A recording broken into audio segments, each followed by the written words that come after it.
김지우는 서울의 번잡한 생활을 뒤로하고 더 조용하고 평화로운 곳으로 이사할 결심을 했다. 그는 어린 시절을 보냈던 경기도 위작은 마을로 돌아가기로 했다. 이 마을은 숲이 우거지고 새소리가 들리는 평화로운 곳이었고 지우는 아파트 대신 낡은 단독주택을 구입했다. 그 주택은 오랫동안 사람의 손을 타지 않아 다소 음침한 분위기가 느껴졌지만 지우는 단번에 그곳을 마음에 들어 했다. 오래된 나무 바닥과 벽장, 고풍스러운 창문과 잔디 정원까지 모든 것이 매력적이었다. 하지만 마을 사람들은 그 집을 두고 속삭였다. 그 집에서 사람이 죽었다네. 밤마다 이상한 소리가 들린다지? 라며 지훈을 걱정했다. 이사를 마치고 며칠이 지났다. 지훈은 집안을 정리하고 가구를 배치하는데 하루 종일 매달렸다. 늦은 밤 피곤해 지친 그는 침대에 눕자마자 깊은 잠에 빠졌다. 그러나 바로 그 첫날 밤 그는 이상한 소리에 잠에서 깼다. 벽장에서 나는 작은 굽는 소리였다. 아, 쥐인가? 지우는 생각했다. 하지만 그 소리는 계속됐다. 그리고 점차 집안 곳곳에서 이상한 소리들이 들리기 시작했다. 부엌에서도 화장실에서도 어디서든 작은 소리들이 징후처럼 나타났다. 하루는 지훈이 샤워 중에 거울에 비친 자신, 뒤로 흐릿한 형체를 목격한 날도 있었다. 그는 정신을 차리려고 노력했지만 그날 밤부터 집의 기운이 이상하게 느껴졌다. 얼마 지나지 않아 지훈은 그 소리가 단순한 쥐의 장난이 아니라는 것을 알게 되었다. 늦은 밤 벽에서 들리던 긁는 소리는 점차 규칙적인 박자와 함께 커졌다. 마치 누군가 벽 뒤에서 걸어다니는 것처럼 들렸다. 며칠 후 그는 더 이상 견딜 수 없어서 벽장을 떼내보았다. 오래된 벽 사이에는 작은 구멍이 있었다. 그 구멍을 통해 집 안으로 들어오는 차가운 바람과 함께 어딘가로 통하는 어둠의 통로가 보였다. 지우는 그 통로를 탐험할 용기를 내지 못하고 벽장을 다시 닫았다. 하지만 그날 밤 그는 분명히 방 한 구석에서 누군가 나타난 것을 느꼈다. 곧바로 불을 켜자 아무도 없었다. 지우는 마을의 오래된 기념관을 찾았다. 그곳의 담당자 할머니는 옛날 이야기를 많이 알고 있었다. 그 집은 꽤 오랜 역사를 가지고 있지요. 근원은 일제강점기에 지어진 암울한 시절로 거슬러 올라갑니다. 그곳에서 많은 사람들이 희생되었습니다. 특히 한 여성이 그 집에서 목을 매달았다는 소문이 있습니다. 그녀의 이름은 서영미였어요. 이 이야기를 들은 후부터 지우는 그녀가 주변에 있다는 강한 직감을 느꼈다. 그 후로 밤마다 그녀의 환영이 나타나고 희미하게 들리는 목소리가 들렸다. 지우는 더 이상 혼자서 이 일을 해결할 수 없다고 생각하고 서울로 돌아가 대학 시절 친구인 박형준을 찾아갔다.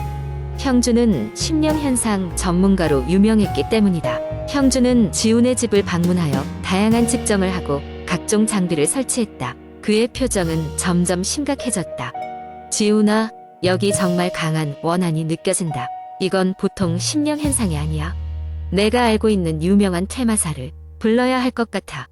며칠 후 퇴마사 최 선생이 도착했다. 그는 집안 곳곳을 정화하면서 서영미의 영혼과 대화를 시도했다.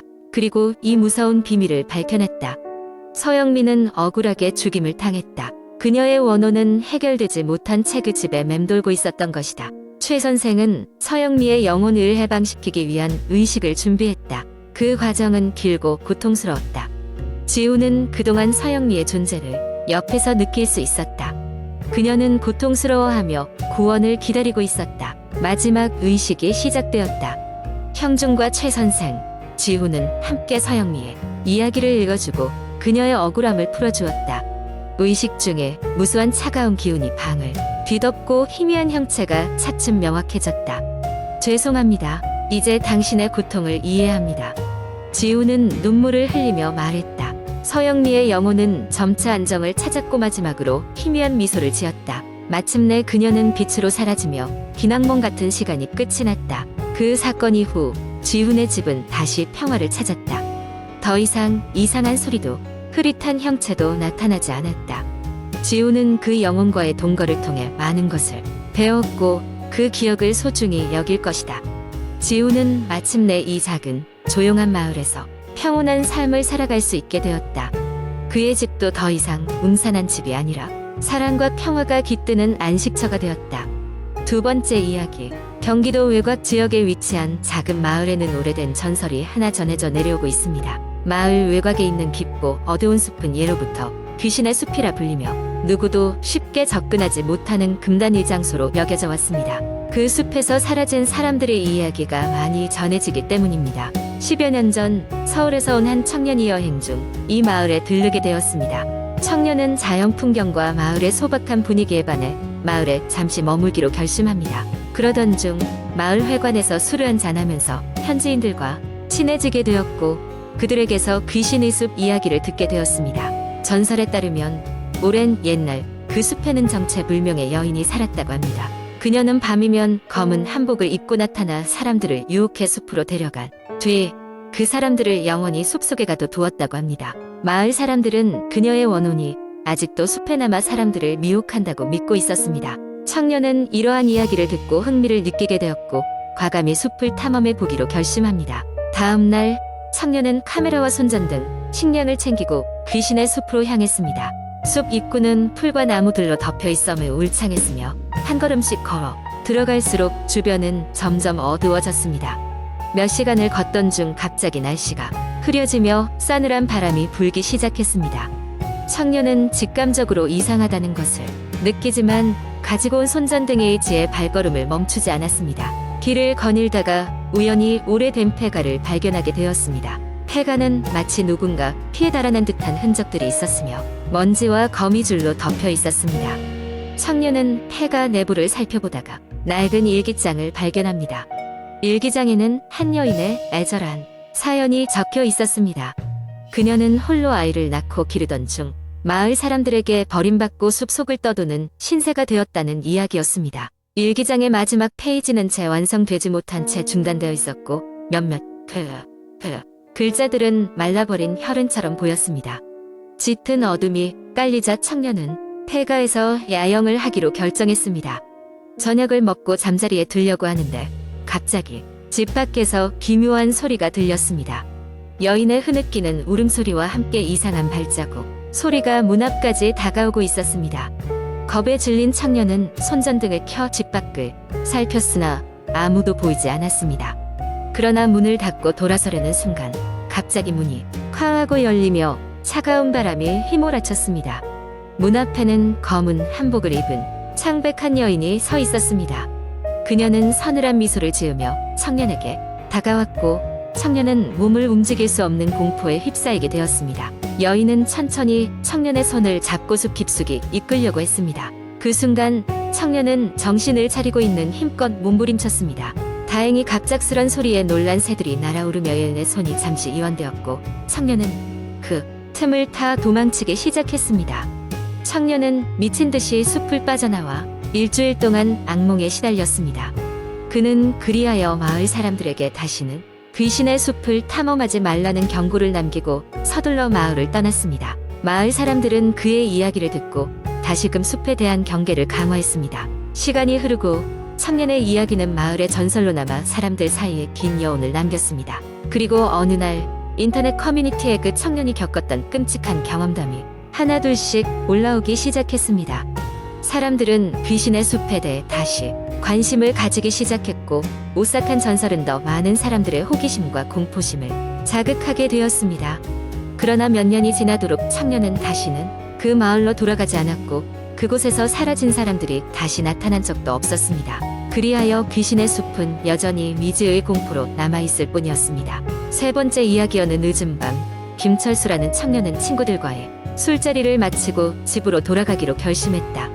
그날 밤은 유난히 어두웠고 바람은 점점 더 차가워졌다. 철수는 스마트폰을 꺼내기를 확인해 보려 했지만 배터리가 거의 다 닳아 있었다. 배터리가 완전히 나가기 전에 길을 찾길 바라며 철수는 긴급하게 화면을 스와이프했다. 하지만 인터넷 신호가 점점 약해져 방향을 잃고 말았다. 철수는 주변을 살펴봤다. 낯선 길이었고 익숙하지 않은 건물들이 즐비해 있었다. 한편으로는 폐허가 된 듯한 건물도 보여 더욱 불안감을 키웠다. 여기 어디지? 철수는 혼자 중얼거리며 길을 걸어갔다. 조금 지나니 낡아 보이는 작은 마을이 나타났다. 마을은 고요했다. 집들은 대부분 불이 꺼져 있었고 사람의 기척은 전혀 느껴지지 않았다. 철수는 혹시나 하는 마음에 한 집의 문을 두드려 보기로 했다. 몇 번이나 문을 두드렸으나 아무런 대답이 없었다. 다만 고요함 속에서 인기척이 느껴진 듯한 소름 돋는 기분이 들었다. 철수가 돌아서려는 순간 문이 삐걱 소리와 함께 천천히 열렸다. 철수는 깜짝 놀라 문 안을 들여다보았다. 그곳은 어둡고 냉기마저 느껴지는 정말 기묘한 공간이었다. 철수는 조심스럽게 그 안으로 들어갔다. 집안은 퍼져있는 먼지와 거미줄로 인해 오랫동안 아무도 살지 않은 곳처럼 보였다. 그는 빛을 찾기 위해 스마트폰에 플래시를 켜고 안쪽을 비춰보았다. 그러자 벽에 걸린 낡은 사진들이 눈에 들어왔다. 사진 속 인물들은 바깥 날씨였는데 조적으로 결혼식 장면을 담고 있었다. 철수는 그 사진을 자세히 보다가 오른손에 닿아오는 갑작스러운 촉감에 놀라 뒤를 돌아봤다. 뒤에는 한 여인이 서 있었다. 얼굴은 어둠에 가려 그것만으로도 공포를 자아냈다. 여인은 천천히 한 발씩 다가왔다. 철수는 속도대로 뛰어다니기 시작하며 문을 향해 달렸다. 문 밖으로 나온 철수는 숨을 거칠게 몰아쉬며 그 마을을 빨리 벗어나려고 애썼다. 하지만 마을을 벗어난다고 확신했을 즈음 옆에 있는 골목길에서 익숙한 그 여인의 얼굴이 스멀거리며 나타났다. 철수의 몸은 점점 얼어붙고 있었다. 그 여인은 천천히 손을 뻗어 철수에게 다가왔다. 철수는 당장이라도 그 여인에게 붙잡힐 것 같은 긴장감에 빠져 있었다. 그 순간 여인의 손이 철수의 어깨에 닿았고 철수는 배터리가 거의 다 나간 스마트폰을 손에 꽉 쥐었다. 갑자기 그는 힘든 평소보다 더욱 강하게 울리며 눈을 떠보았다. 익숙한 방의 천장이 눈에 들어왔다. 철수는 침대 위에 누워 있었다. 끔찍한 악몽으로 깨달은 그 순간이었다. 하지만 무엇인가가 여전히 이상했다. 침대 옆 테이블에 놓인 스마트폰 화면에 그날 찍은 사진들이 보였다. 마을, 낡은 집, 그리고 그 여인의 얼굴도 함께. 그의 기척을 감지한 듯 사진 속 여인은 미소를 띠며 철수를 바라보고 있었다. 철수는 얼어붙고 말았다. 이제 깨어난 줄 알았는데 그곳과 현실의 경계가 불분명해지기 시작했다. 문 밖에서 들리는 점점 가까워지는 발소리에 철수는 다시 심장이 뛰기 시작했다. 문이 열리려는 소리가 들리자 철수는 전력을 다해 방 안을 뛰쳐나갔지만 머리가 점점 어두워지며 그의 의식은 사라지기 시작했다. 네 번째 이야기. 기억 속에 서늘한 바람이 불어오는 어느 늦가을 밤, 나는 대학 시절의 친구들과 함께 낡고 오래된 폐가를 방문하기로 했다. 그 당시 우리 그룹은 학업 스트레스를 잊기 위해 다양한 모험을 즐기곤 했고 이번에는 공포 체험을 하기로 마음먹었다. 인터넷에서 유명한 공포 장소 중 하나로 알려진 이 폐가는 흉흉한 소문으로 가득 차 있었다. 예를 들면 몇십 년 전 이곳에서 은둔 생활을 하던 한 가족이 집단 자살을 했다고 한다든지 밤마다 아이의 울음소리가 들린다는 이야기들 말이다. 그날 밤 우리는 전통적인 가위바위보 게임을 통해 집안 각 구역을 탐색하기로 했다. 나는 운이 나빠서 가장 무섭다는 2층을 맡게 되었다. 정해진 시간 동안 폐가를 혼자 돌아다니며 소문이 과연 사실인지 확인하는 것이 우리의 미션이었다. 폐가에 들어서자마자 우리는 그곳이 건물을 떠받치고 있는 기둥조차 썩어가고 있을 만큼 오래된 집이라는 걸 확실히 알 수 있었다. 곳곳에 거미줄이 뒤엉켜 있었고 창문은 대부분 깨져 있었다. 나무 계단은 끼익끼익 소리를 내며 위태롭게 흔들렸다. 나는 후회의 감정을 억누르며 얇은 손전등 불빛만을 의지해 침침한 2층으로 올라갔다. 2층의 복도는 유난히 길었고 깜빡이는 손전등의 불빛 아래 어딘가 모르게 악귀가 숨어있는 듯한 느낌이 들었다. 복도의 끝은 어두워 아무것도 보이지 않았고 벽에 걸린 낡은 사진들은 마치 나를 지켜보고 있는 것 같았다. 복도를 따라 걷다가 문 하나하나를 열어보았다. 방 안에는 오래된 가구와 먼지만 가득했다. 그러던 중 유독 낡아빠진 한 문이 더 있었다. 다른 문들처럼 열리진 않고 두드려야만 열리는 것처럼 보였다. 강한 두려움에 안도할 틈도 없이 나는 그 문을 두드렸다. 순간 나는 내 눈앞에 펼쳐진 광경에 심장이 멎을 뻔했다. 문이 열리자마자 눈부신 혈흔이 내 시야를 가득 채웠다. 바닥엔 누군가의 손톱이 부러진 채 남겨져 있었고 벽엔 의미를 알 수 없는 낙서가 덕지덕지 붙어 있었다. 내가 그 방을 더 살펴보려는 찰나 갑자기 문이 쾅 닫히는 소리가 들렸다. 그 문이 닫히자마자 방 안이 고요해졌다. 단순한 고요가 아닌 너무나 깊어 어쩐지 귀가 먹먹해지는 듯한 고요였다. 그 순간 나는 무엇인가가 나를 본다는 걸 느꼈다. 공포에 질린 나는 재빨리 방을 나서 복도로 돌아왔지만 이제 복도는 완전히 달라 보였다. 벽에 걸린 사진들이 아까보다 더 끔찍하게 변해 있었고 복도의 끝은 어느새 어둠에 더 깊이 잠겨 있었다. 나는 어서 친구들에게 돌아가야겠다는 생각에 계단으로 발걸음을 돌렸다. 하지만 계단 앞에 서자 갑자기 등골이 오싹해지고 몸이 무거워졌다. 뒤를 돌아본 순간 나를 바라보는 한 여인의 형체가 뚜렷하게 보였다. 그녀는 긴 머리를 늘어뜨리고 피투성이에 눈동자로 나를 응시하고 있었다. 숨이 막히는 듯한 공포 속에 나는 도망치듯 계단을 뛰어내려갔다. 1층에 도착했을 때 친구들이 내 얼굴을 보고 놀라는 게 느껴졌다. 그들은 나를 달래려 했지만 소리를 지르려는 입이 열리지 않았다. 그 순간 복도에서 우레 같은 울음소리가 들려왔다. 우리는 모두 그 소리를 듣고 그곳을 빠르게 떠나기로 했다. 그 사건 이후로 우리 그룹은 다시는 그런 모험을 하지 않겠노라 다짐했다. 나는 그 밤의 경험을 잊을 수가 없었다. 시간이 흐를수록 그날의 기억은 더 뚜렷하게 살아났고 나는 가끔 꿈속에서 그 여인을 마주하게 되었다. 교수님께 그 경험을 상담했을 때 그는 그것을 단순한 환상으로 치부했지만 나는 알고 있었다. 그날 폐가의 2층에선 무언가 느끼지 못할 아기가 분명 존재하고 있었다.